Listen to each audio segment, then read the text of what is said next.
Inside the Obamacare tax fight, what you need to know. Here's a political bombshell you might have missed. A major showdown looms on Capitol Hill as lawmakers prepare to tackle a pressing decision about Obamacare subsidies that could impact millions of Americans. With Congress breaking August recess, time is running short to preserve enhanced tax credits that help lower insurance costs for Affordable Care Act plans. This policy puzzle isn't just a dry legislative debate, it's a stark reality check for families juggling healthcare expenses. But here's where things get tricky. While negotiations might heat up in September when Congress reconvenes, bridging deep ideological divides seems daunting. The fate of these subsidies, which expire soon, hangs precariously in the balance. Imagine this. Without intervention, individuals and families could face instant cost spikes if these tax credits disappear. The stakes are higher than most realize. What makes this situation particularly fraught is the golden hour urgency.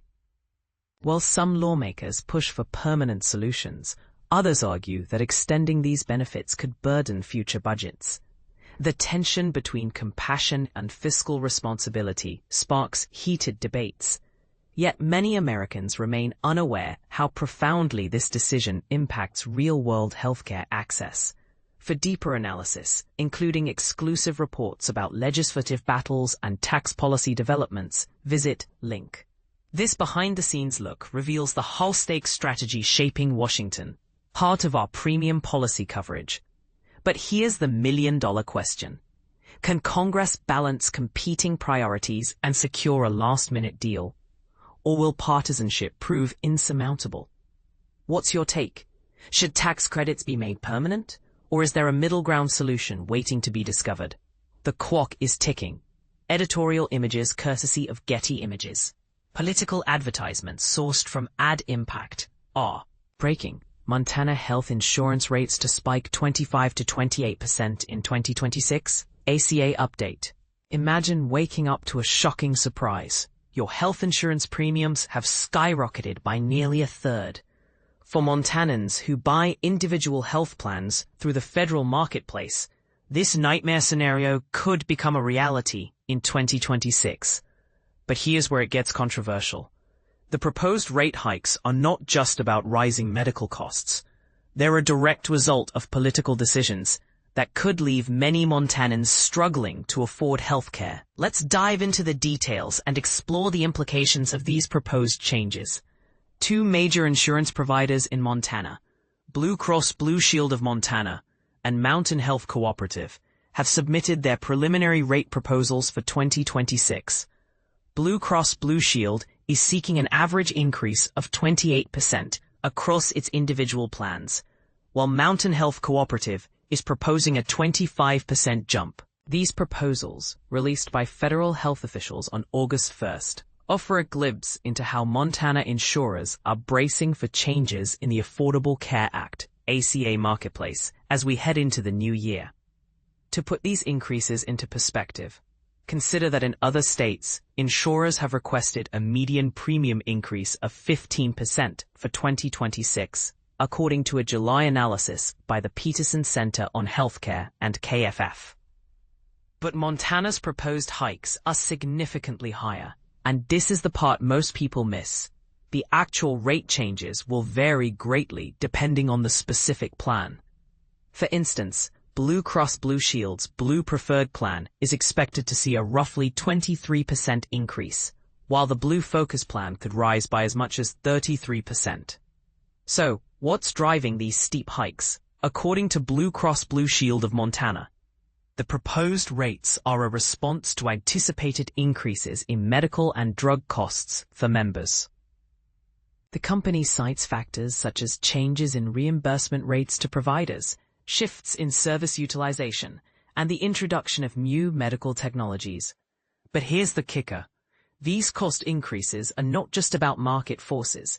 They're also a direct result of federal policy changes and the uncertainty surrounding the ACA marketplace. Let's not forget that the pandemic-era enhanced premium tax credits, which have made health plans more affordable for consumers, are set to expire by the end of this year. These subsidies were not extended under the GOP-backed budget resolution signed by President Donald Trump in early July. The Peterson KFF analysis suggests that the shift in subsidies could lead to an average increase of 75% in consumer insurance costs. This is where things get really interesting. The out-of-pocket increases could push many people to drop their health insurance plans altogether.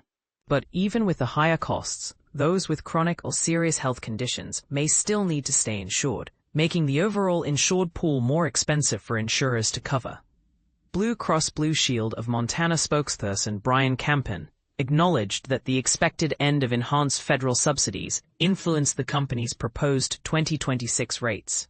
He emphasized that the proposed rates reflect anticipated healthcare needs and industry-wide market changes. But here's a thought-provoking question for you.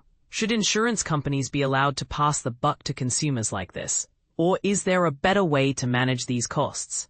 Olivia Ryuta, Director of Population Health at the Montana Primary Care Association, urged Montana consumers to be proactive in response to the evolving healthcare landscape. With proposed rate increases and reduced tax credits, many Montanans will face higher health insurance costs as open enrollment begins on November 1st.